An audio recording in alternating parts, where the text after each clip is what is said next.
and somebody just sideswiped my car and Oh wow. left it all scuffed up and tore up. Oh. Didn't know nothing. But you know how people are riding dirty out here. Oh yeah. Insurances and things like that, or just don't care. They just like just terrible people in general. Like no home training. Like somebody just didn't raise them right. You know Right. I have been a victim. Where's your picture? I just see the thing spinning and spinning. Where's your picture?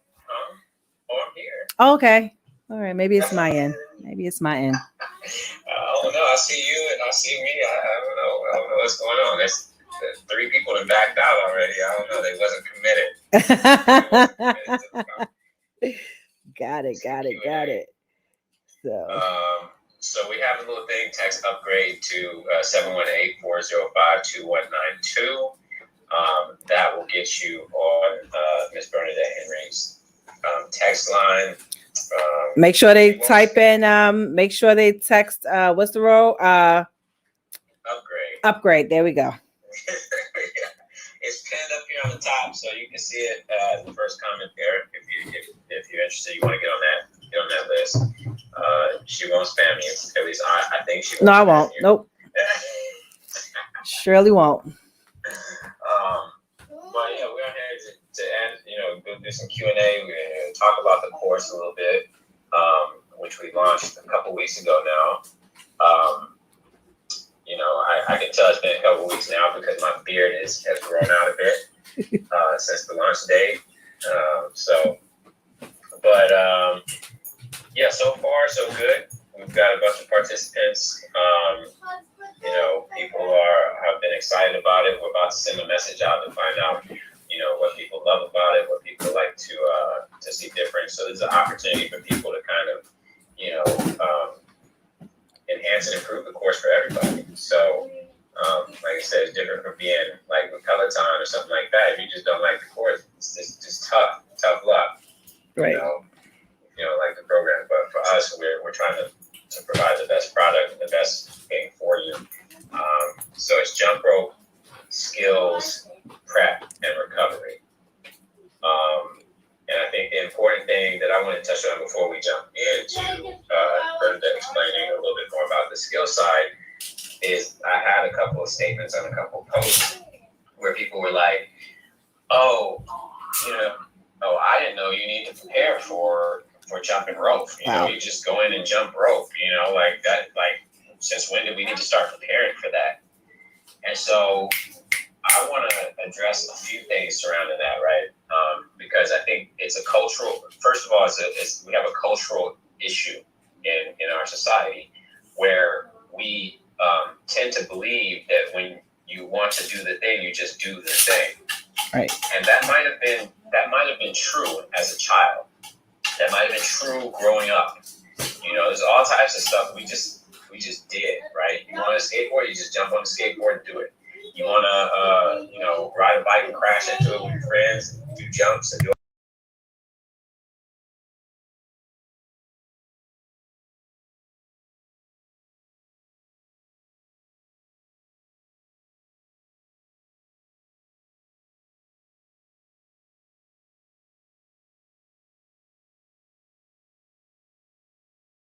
And we were just a kind of a blank slate of learning. When we were children, and we're going to take this back to understanding how our bodies work. When we were children, we had this broad capacity for learning, and our learning was mainly through experience. Our learning was mainly through touching things, putting things in our mouth, moving in certain ways. Like if any of you have children and you have watched your children, you can see that they can go into the splits. They can be seated in they can be seated back on their heels in plantar flexion. So plantar flexion just means your foot is underneath you with no problem, and they can sit there with no problem whatsoever, right? And so when you think about that, it's like they're a blank slate for the ability or with a capacity to do a lot of things, and all they have to do is do it in order to achieve it. Right. But as we get older and we stop moving into these positions and we stop doing these things and we stop, exploring these spaces, it's a use it or lose it. Bye. Hey, baby girl.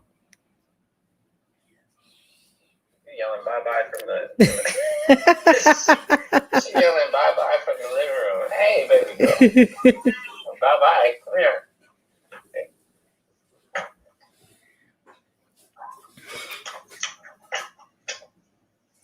You yelling bye. Look at that. Hey, girl. Say hello. Hi. Hi. Can you say hi? Hi. You was all loud over there. Yeah, bye. You going out? You going out? Love you. See you later. Hi. Hi. She's going out in her little dress. Look at her. Hi. I got a dress girl now. Exactly, BB. She's so now. She found out about dresses and now she's like, oh, dress. She wakes up in the morning with a dress. And she put on a dress and still go climb on some stuff and jump on some rocks and whatnot. So I love it. It's amazing. But as I was kind of explaining, like as a child, you have the capacity to do a lot of things. We have, we're like a blank slate for movement, right? You just have to fill in the information that your body is requesting, or your nervous system is requesting, right? If you think about, or not to get super scientific, but if you think about your brain and your spinal cord, bye. Mm-hmm. She's still yelling. If you think about the brain and the spinal cord, we evolved all these extremities in order to help our brain and spinal cord understand the world around us, right? There's no real other reason for that than to acquire things, have safety and shelter and food, right? Right. So our skin, our bones, all these things are sensory, right? And so as a baby, all that sensory is just being like inundated by stuff, right? But then over time, what we do is we start desensitizing all of our stuff, right? We put on shoes, so then we don't have any sensation or any relationship with the ground, and we lose sensation there. We sit in chairs, so we limit our movements outside of the parameters of sitting in a chair at work, at school, in the car, wherever else, right? So we start to limit ourselves. Over time, these things, and then you couple in all the trauma, the traumatic experiences, the falls. If you play football, the collisions, the basketball jumping, landing, turning an ankle, breaking something.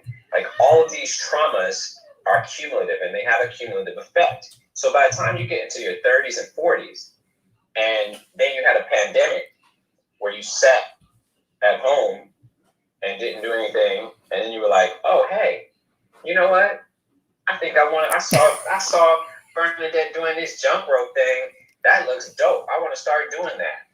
And it's not jump rope in the context of like, let me do like, a set of 10 skips, or let me do a little bit and kind of progressively, do it over time.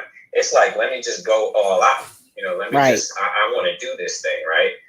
And so we don't realize and understand that, like, you haven't been jumping, you haven't been doing these sorts of dynamic movements. Your lower legs and things are not prepared for that level of pounding or that level of force absorption, right? And your feet have not been accustomed to these things. And so what are we saying when we're saying like, hey, you need prep and recovery? What we're saying is that if you are new to this, and when you are just starting this journey, that you might need some things, you might need to think about these things as you're moving into this training that you want to do.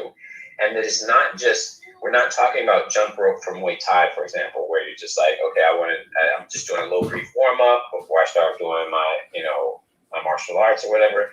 We're talking about jump rope the way Bernadette's doing jump rope. And if you've seen them videos, like, that's some dynamic stuff. You know what I'm saying? Like, knees are going places, feet are going, like, and you're going fast. You know what I'm saying? So that's why we look at the prep and recovery of your body as important, especially if you're in these, middle ages, like we are, between the ages of 35 and up, just trying to start this thing with a body that's been through X amount of years of trauma and lack of movement and mobility. So I've been running my mouth a long time. Bernadette, tell them about the skills and your take and input and all that. Yes. So just piggybacking off of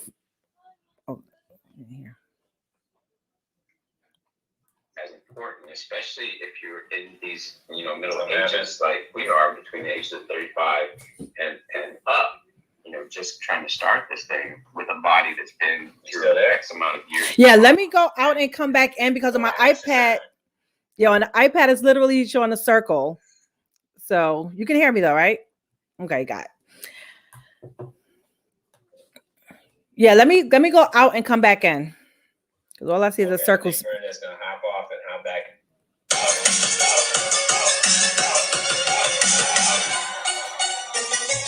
Yeah, I think this is very important. If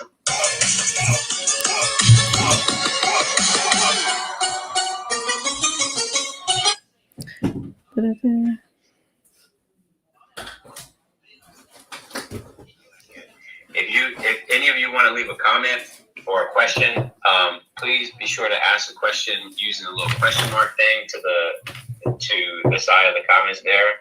Use the little question mark thing. That'll give me the opportunity to see. It'll give me a notification, and I'll be able to click on that and be able to see your question more fully. Because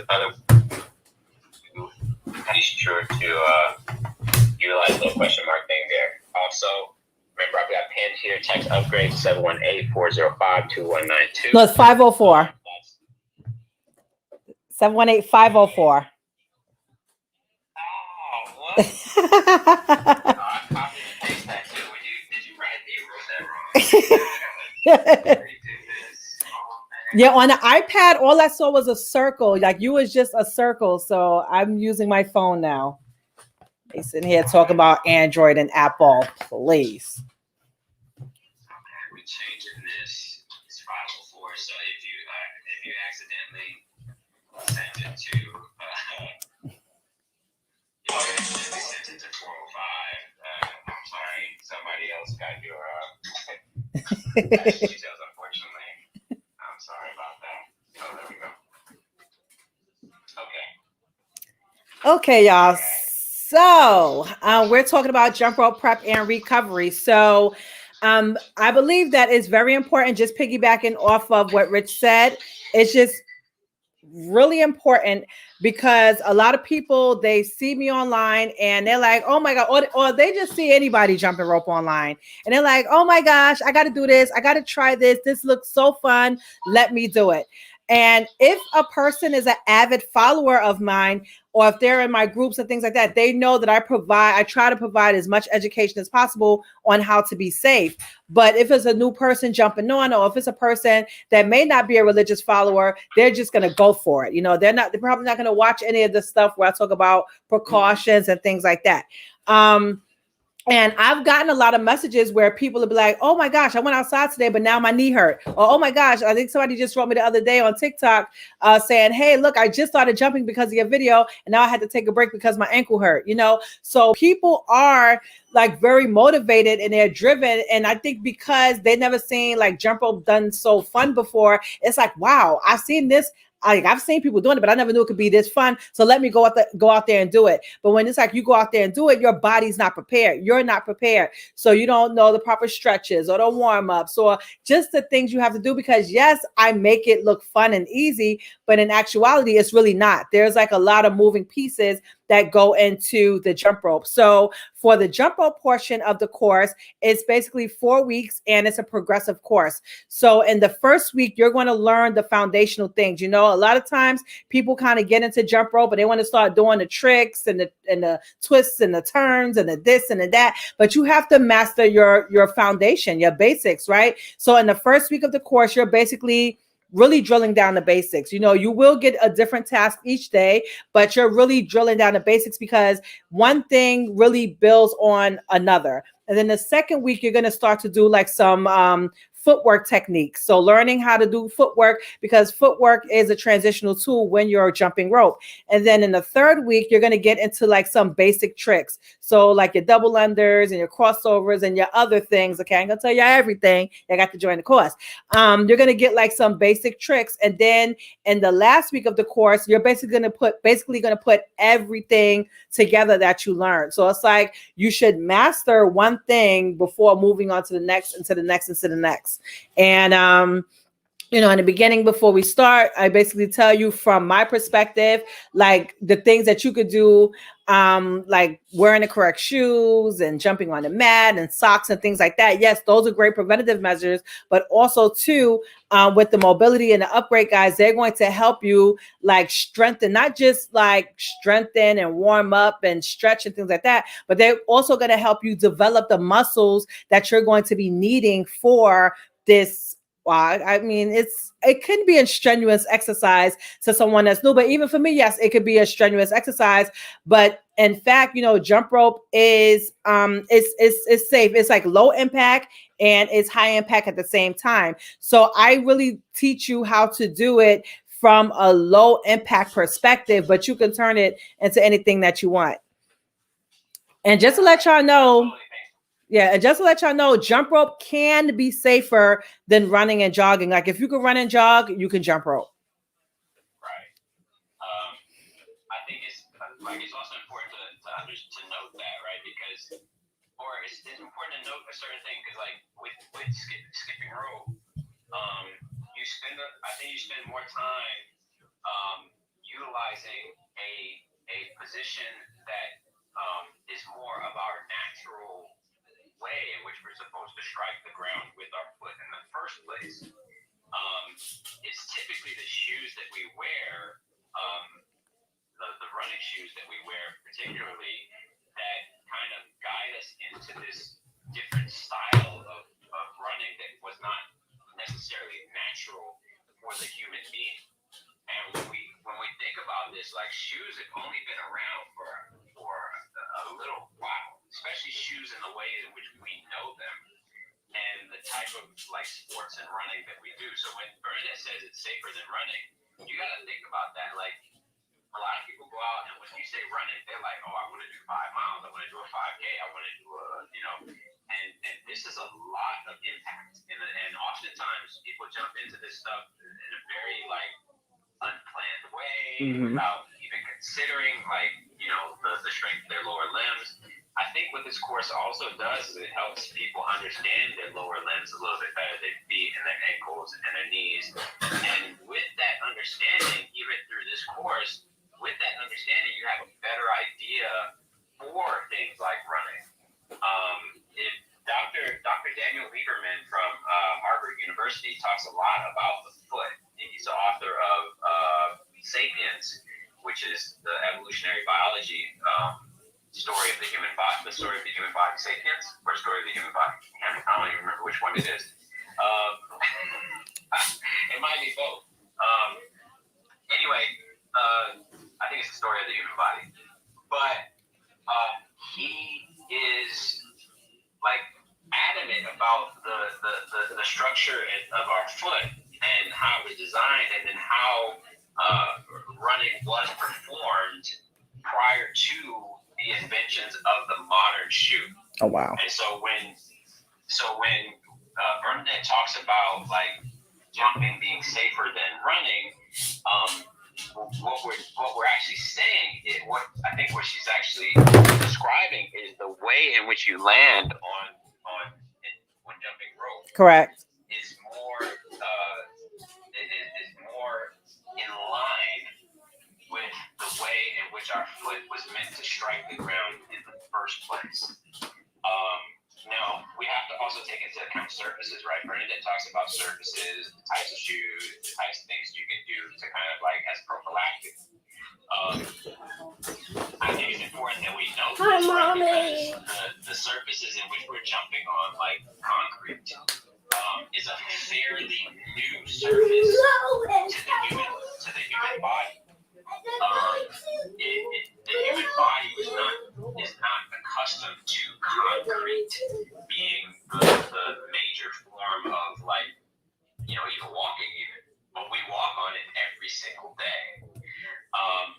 And so we adapt to these things, but are these adaptations, when you think of these adaptations, for the vast majority of human existence, we didn't have to adapt to a smooth concrete surface that was so hard, right? We might have, on a daily basis, in let's say Africa or wherever we were at, we walked over varying terrains, you know, dirt, rocks, the contours of the ground was different, grass, sand, gravel, like that, all these different inputs to our lower body, which gave us a variety of inputs and a variety. And I think when you think of what's important to note is that, you know, when they say variety is the spice of life, that's a legit thing. Variety is the spice of life. That is the thing that is important for adaptation, because when we do things repetitively on the same surface, in the same shoe,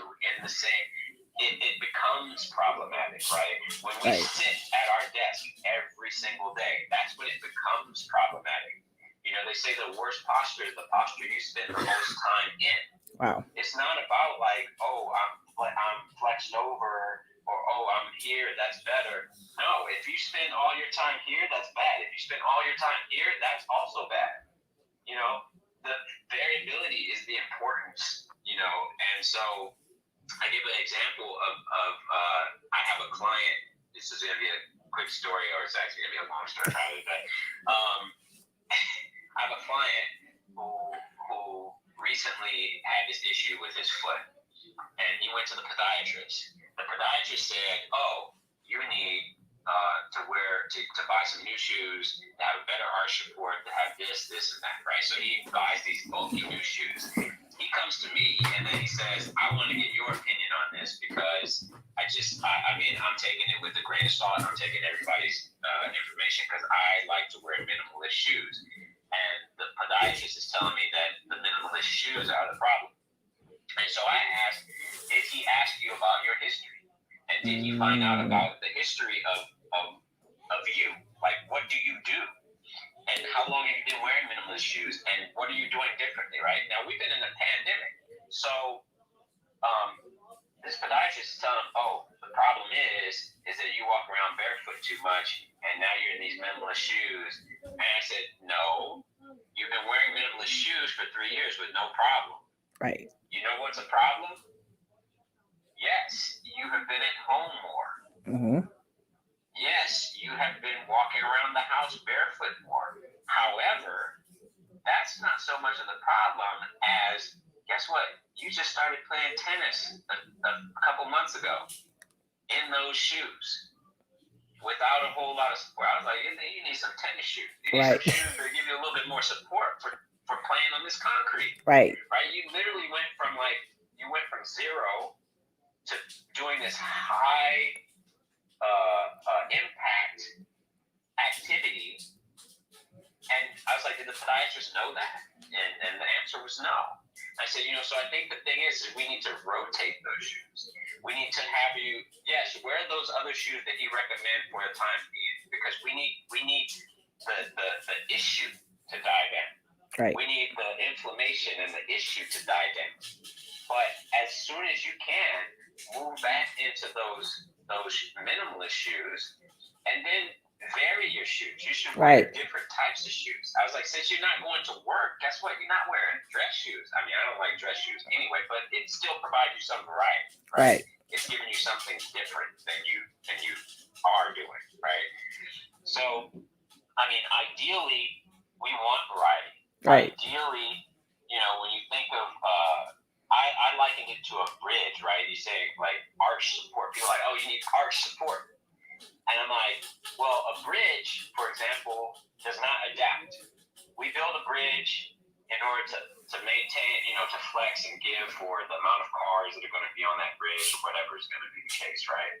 So, and it's set in stone. It does not adapt or change to any. It does change to weight, like it'll bow and it'll do different things, but it does not learn.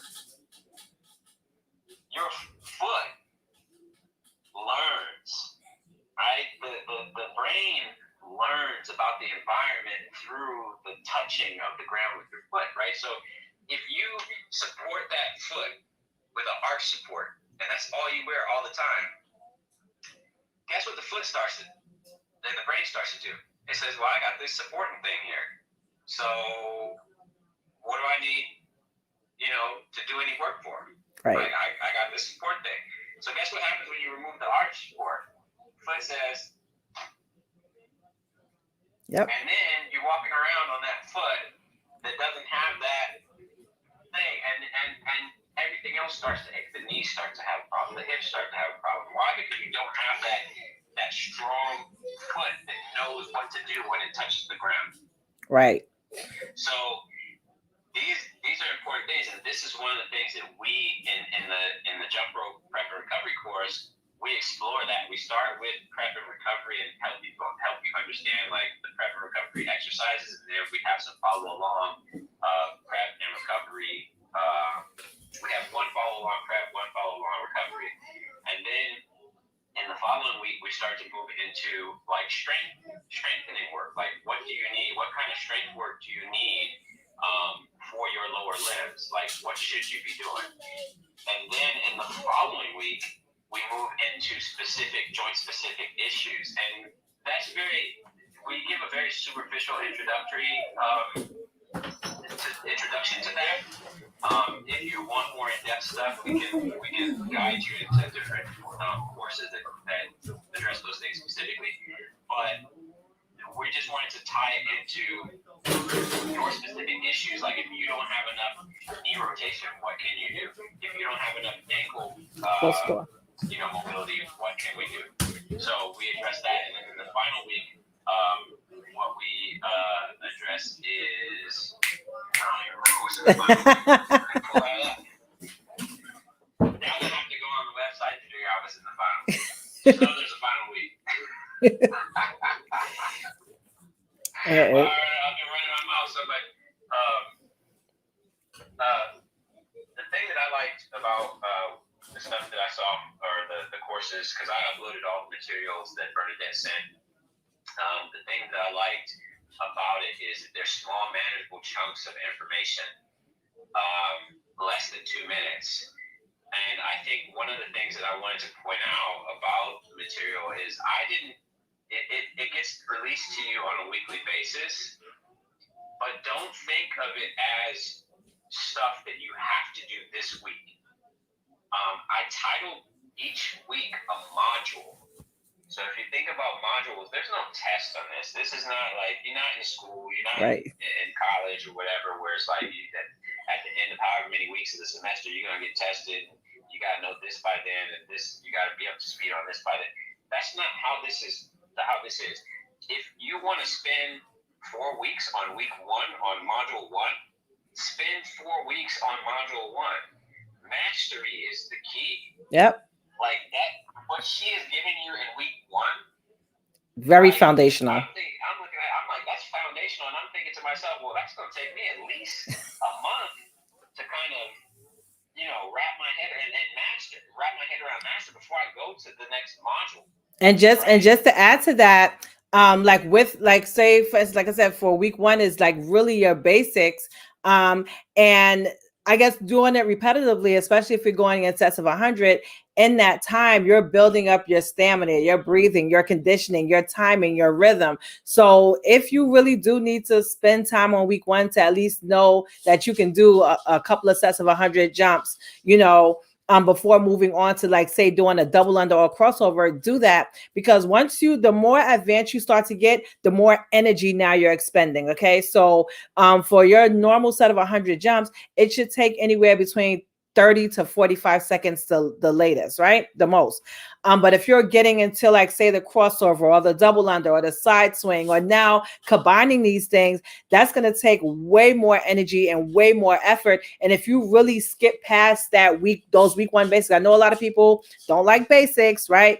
But if you don't spend time on those basics, you're not going to have the stamina or the conditioning to even move on to week 3 and 4. So definitely, if you need to spend, more time on week 1 or continue to do week 1 along with doing the rest of the modules, then do that as well. It's kind of like in my own personal workouts, honestly speaking, I always start out with 10 sets of 100 jumps, and then I go on to like my tricks and my fun and things like that, because the foundation is always important.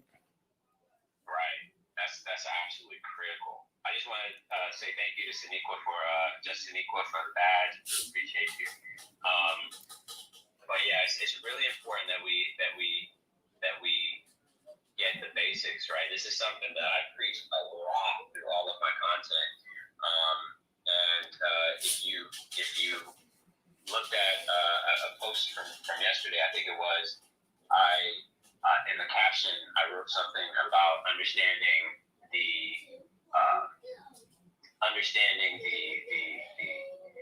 building blocks.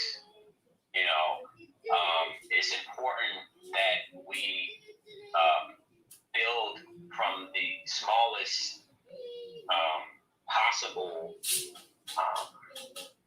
the smallest possible common denominator, right, or the smallest possible piece component. And when we talk about when I talk about mobility, if you think about it like this, like if you have if you need to do a chest press, for example, right? You need a shoulder that can do this motion, right? If the shoulder doesn't do that motion, I don't care what you want to do with these muscles here. I don't care what you want to do with these muscles here. If the shoulder doesn't move, if the shoulder doesn't do what a shoulder is designed to do, you ain't gonna train that stuff, right? You think of people who have paralysis or who have a break or who have an injury or whatever the case is. What happens to the muscle around that area? It atrophies, right? So if you don't have access to something, you cannot train it, right? And so the same goes when we think about like running, jumping rope, when we think about doing all these different things, like a foot that is scrunched up in a shoe like this all the time, and the toes don't move, like you take your foot out of the shoe and your toes do this. And you ask the big toe to move, and it like imagine this, the thumb is my big toe. You ask the big toe to move, and this happens. You're probably looking at my finger like, what happened? I'm like, exactly. Nothing. Right? When you look at your big toe and you say, big toe, you're supposed to move, and nothing happens. Or you say, big toe, I need you to move, and this happens. All your toes lift up.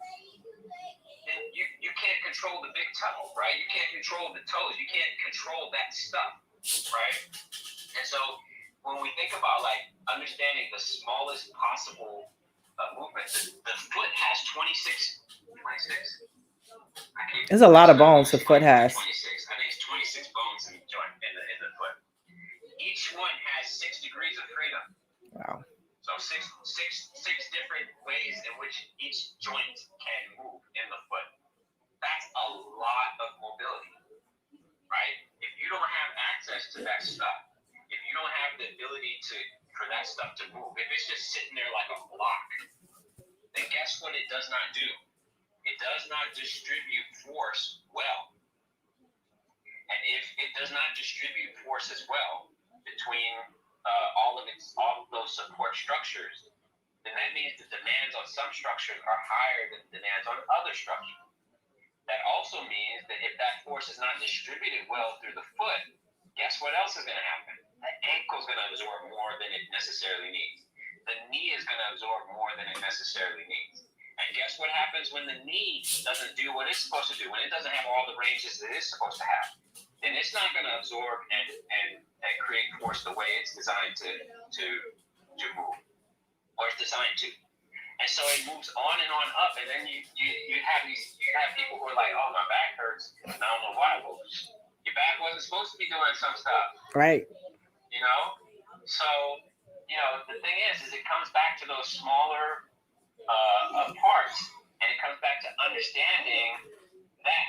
I liken it to being at a job and being at an office, right? Let's say you work for Google, and you have, like, my client works for YouTube. He runs a team. He's got like, I don't know, 20 people on his team. But he has 2 teams that he's responsible for. So 20 people on each team, right? Let's say team A and team B work on something that's supposed to collectively make something else better, right? The team A does a half-ass job all the time. So team B is always like, overcompensating. Doing a half-ass job. We gotta pick up the slack on what team A is doing, right? Now team B is overwhelmed. Mm-hmm. Team B is like, man, this is becoming too much. I got kids at home and I got extra work. I gotta stay here, work late to do all this stuff that team A is supposed to be doing. Over time, this might not like affect you today. It might not affect you tomorrow. It might not affect the guy who's running both teams today. It might not affect him tomorrow. But if he doesn't recognize that and do something to identify that and do something to make sure that team A is doing what it's supposed to do, then over time it's going to make its way up to him. Right. And then guess what his boss is going to say when things aren't going to work? His boss don't care that it was team A that wasn't doing it. His boss is going to say, well, why weren't you making sure that team A did what it was supposed to do? Right. Now team B is also broke. Team B, you got people that quit. You got people that like, I'm done with this. I'm not doing it no more. That's the same. It's like a small injury, right? Mm-hmm. And that injury over time becomes inflamed, and it makes the whole system not work well. Right? And so now you have a whole system within an organization that doesn't work well. Yep. Y'all don't hear me though. I'm preaching. I'm in the pool. You sure enough is. Amen. Woo! Y'all don't hear me though. Right. Yeah. And let me tell you. That's kind of like, like the most common issue or complaint that I hear people talk about is, oh, my knees. I can't jump because of my knees, or I jumped, but my knee hurt. Knees, and more knees, right? And just like you were saying, like when you don't deal with something, it affects everything. And, the knee is meant to absorb this shock that we're talking about when we're jumping and running and doing all of these various activities, right? And a lot of times, like knee pain can be preventable, right? Depending on, what you do, like the shoes, the surface, how you're jumping, like the correct way, the incorrect way, which, like I said, we go into the course, but also not realizing, okay, if you don't stretch your calves when you finish this said activity, in a couple of days, your knee is going to feel it. And you're going to think that knee pain came from jumping. No, that knee pain came because your calf is tight, or that knee pain came because your hamstring is tight, or that knee pain came because your muscles are imbalanced. You're not doing other work like on your quads and your hams. And I call it the supporting cast of the knee. So it's like all of these things in the body, works itself together. And, for those that may be concerned about weight, like my doctor told me, like every pound you lose takes 4 pounds of pressure off the knees. So we just have so many different factors that's in place here. And this is why all of this is important. It's not just about the knee. It's about the entire body, the entire lower body, the entire everything. Because if one thing is out of whack, everything is going to be out of whack. And it's not necessarily just going to be the knee. I like that support cast analogy. That's what it is. That's where it's at. The supporting cast. Like everybody's got to work together, right? These concepts are universal, and this is the thing that I try to get across in most of the education pieces that I put out on my page, is that the concepts of movement, of exercise, of organizational structure, of life, of like how we operate throughout our lives, all universal concepts concept of how to make things better, right? Like it's you can't separate one from the other, right? There's a reason why the word organization and organism are essentially the same thing. Right. I mean, the root of the words are the same. So if I talk about an organization and how an organization is structured, guess who created organizations? Mm-hmm. Human beings, right? We as human beings created organizations based on what we understand as organisms, right? So that's how we've come to understand the world. That's how we've come to understand things, and that reflects in the way in which we design things. And so it only makes sense. What's up, Sonia? Sonia on here. It would only make sense that all of these things are designed in such a way. All these things are designed in a similar manner. And so it would make sense that we address them in similar ways. Right. You know, you don't say, hey, something is wrong with this thing, let's fix it at the top, right? Let's fix the symptom, without fixing the root cause, critical race theory, without addressing, the roots of the tree. I think it was Malcolm X that said you can't hate your origins and not hate yourself. You can't, the roots of the tree are important. The roots of the tree are so important for us to address because that is the thing that provides the stuff that provides the other stuff for you to get out, for the tree to get out there and collect all that energy from the sun, right? So if the roots are shitty, then guess what? That's gonna be a shitty tree. Yep. And until you address the roots of it, make sure that ground and that you cultivate that ground and that earth, the grounding, make sure the grounding is right. Then you can have a better tree, a better, more prosperous tree. And the tree being our body, right? At the root of our body, we have to get to the root of things. You don't say, I have this issue on my skin. Well, you do. You say, I have this issue on my skin. Let me rub this cream on it.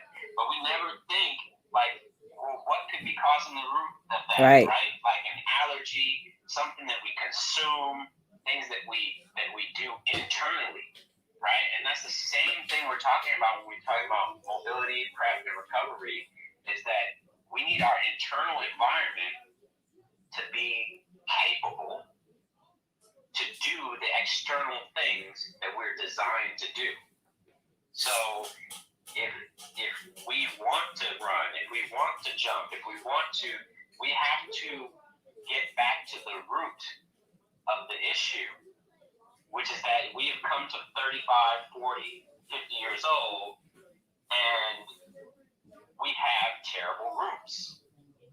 And we need to get in there and do all the things to make sure those roots are strong and capable so that we can flourish and do all the things that we want to do better, with better quality. Absolutely.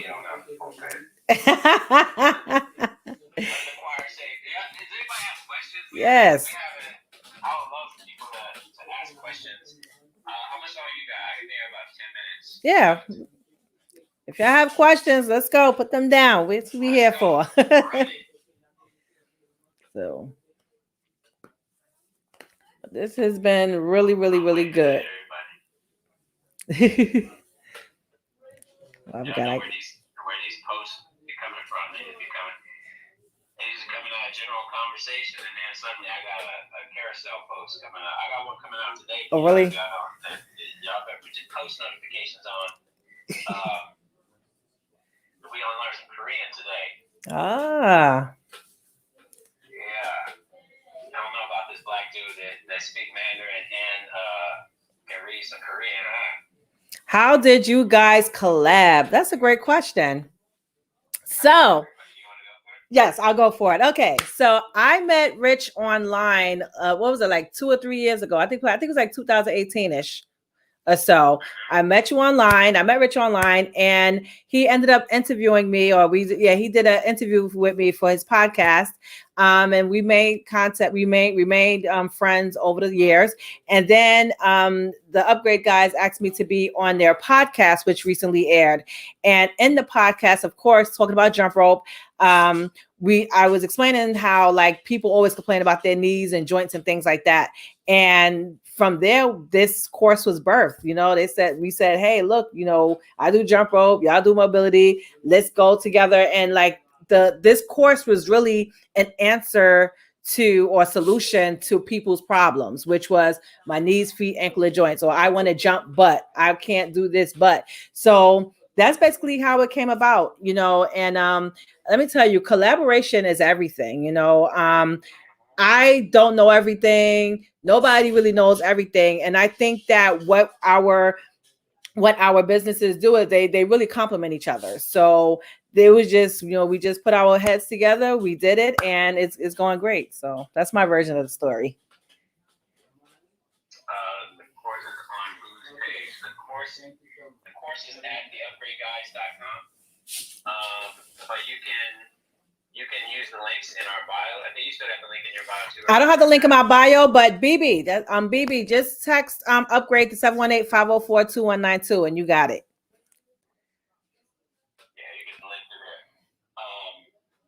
I think it was great to like the conversation. Just there was a problem and a solution needed, right? Like I think that's the most important thing. I think the thing that like entrepreneurs don't really get sometimes is, and I think we also have fallen into that trap as the Upgrade guys, is putting out what we think people need. Right. And we just kind of spitballing it, right? Shooting out into the air and like hoping somebody comes in. But I think when we're able to collaborate with people, what we find is like, what does your community need? Right. And how can we help that community? And then the same goes vice versa. Like, what does our community want, and how can we introduce them to other potential things? I think for me, like, I really like my number one thing is to uplift and amplify Black, Indigenous people of color and LGBTQ. Like that is at the root of what I want to do. And so, but also, like I think it's very important because there's a lot of Black women out here doing amazing stuff, and I really think that amplifying and elevating the Black woman is a very important thing. And so for me, it was a no-brainer, to collaborate with Bernadette. And I also, we also have some other collaborations, that will be coming up as well. But, I really think that it's important.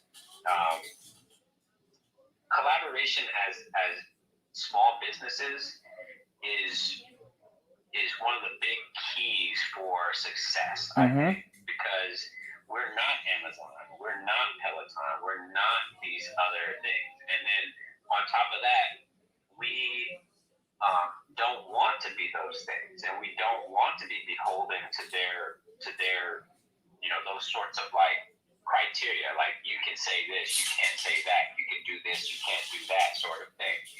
And I think that for me, like the worst thing that could happen is to have my voice stripped, and be told like, oh, we can't let you say that. Right. If you want to continue to be sponsored by us, then we can't. You can't criticize these things. You can't talk out against the treatment of Palestinians. You can't speak out about race, racism, and things like that. Like that's just not going to happen from me. Right. So collaboration with people who are like-minded and people who believe in those things is important. And those communities overlap. and you become stronger together, and then all the ships rise with the tide together because we build together. And let me tell you this. There is power in partnerships, and collaborations create currency. That's a money quote right there. Or partnerships create profits, whatever you want to say. Yeah, I mean, because I think it's also like awareness, right? And, Right. we spend a lot of time, like there's already infrastructure for non-people of color to succeed and to grow and to, social media is just like any other space within this system.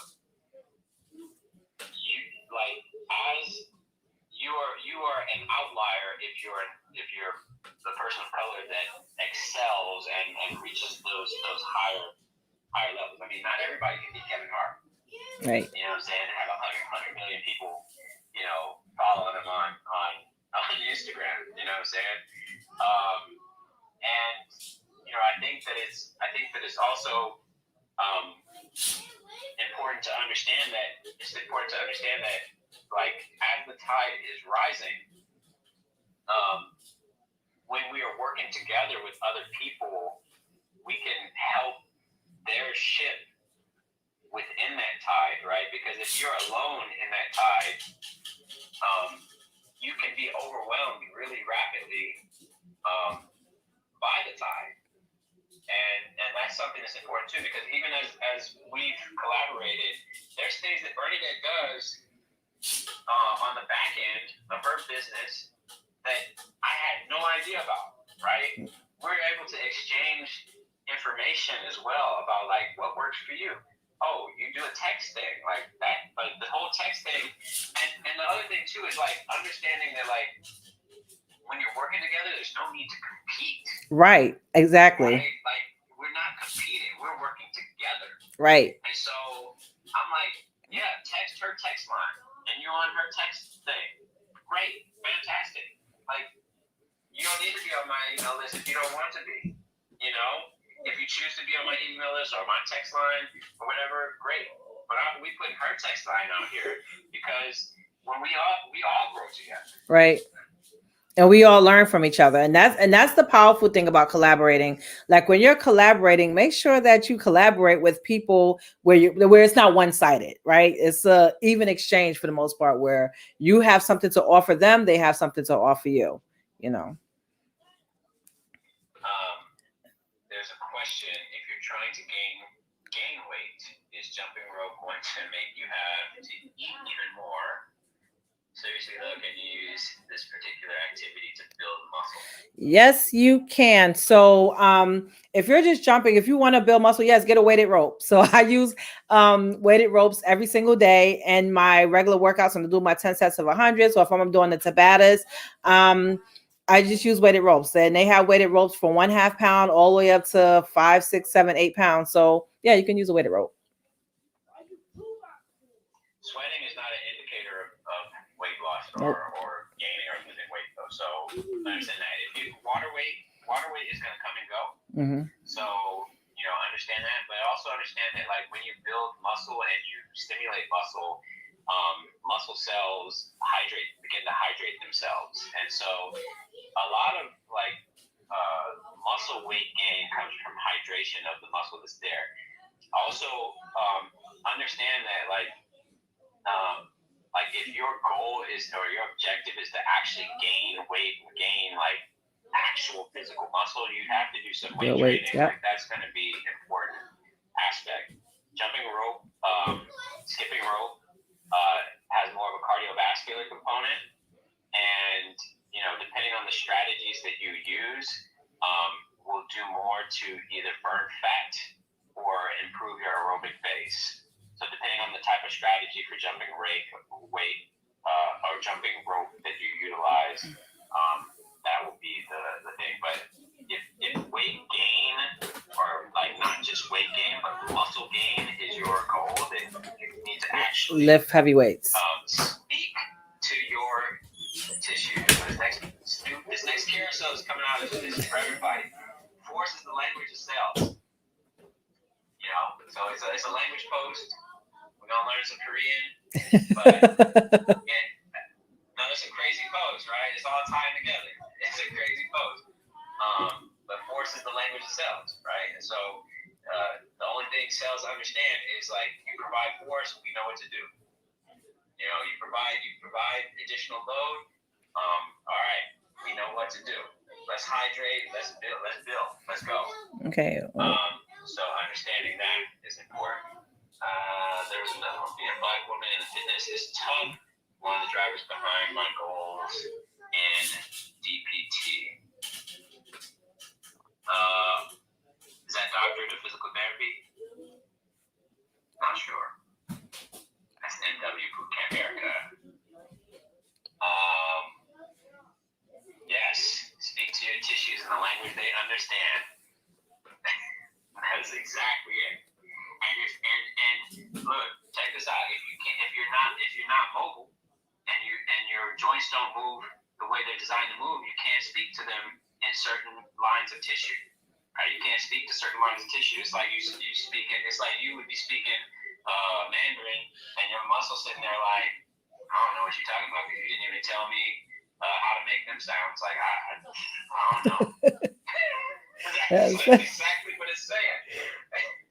You ain't provided no force over here in a long time in this joint, so like I don't know what you're talking about. Okay, so she did say that's behind her goals and Dr. the Physical Therapist, right? Dr. the Physical Therapy, yeah, that's.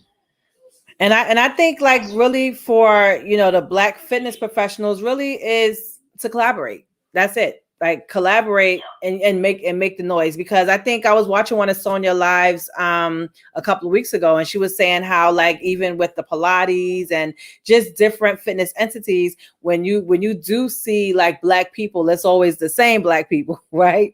So I would say that in fitness and kind of from the avenue and where I sit, I kind of just stick to one thing. Like if people know me, I stick to jump rope. Like I don't deviate. Personally, I will do other things like my squats and whatever else I do. But teaching wise, when I teach my classes in person, I used to add all the squats and the planks and all kind of things, but I stay in my lane. My lane is jump rope. Okay. So I think that if we just come together, collaborate, and not me trying to do everything. So like, I'm working on my my rope club. I'm going to be doing 5-day challenges, right? Okay, yeah, I'm going to be doing like challenges, and I'm not going to do the other exercises. I will like contact my people like, hey, look, can you just give me 5 days worth of planks, or can you do this, or can you do that? Because it's giving other people time to shine. And then number two, when it comes to form and things like that, I would rather somebody that specializes in it tell them, okay, here, look, you do this way, and this is why you do it that way, and things like that. So I think, like I said, getting together and really collaborating with one another is what's going to help. Like we have to create our own opportunities, our own doors, our own tables. We can't rely on, somebody else coming in. And then on the other hand, when you are niched and specific, people are going to call on you more just because of that thing that they know you for. So. Absolutely. We got 35 seconds left before Instagram boots us off. Thank you all for watching. Really appreciate all of your support. Thank you for all of the badges. Really appreciate that. I got a badge too. As content creators, this is how we survive a lot adjacent to the stuff we do with people in person. I have 15 seconds. Yay.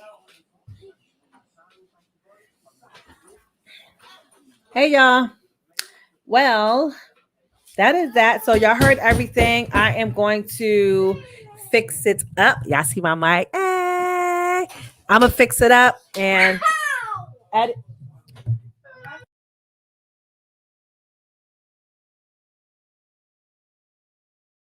I am going to edit this and re-upload it and all that good stuff. So thank you so much. If you do have any questions on Facebook or YouTube about the Jump Rope Prep and Recovery course, please feel free to reach out to me. And also too, you can text upgrade to 718-504-2192, upgrade to 718-504-2192, or go to bit.ly/upgrade MIF. Thanks so much for tuning in, and I'll talk to you soon.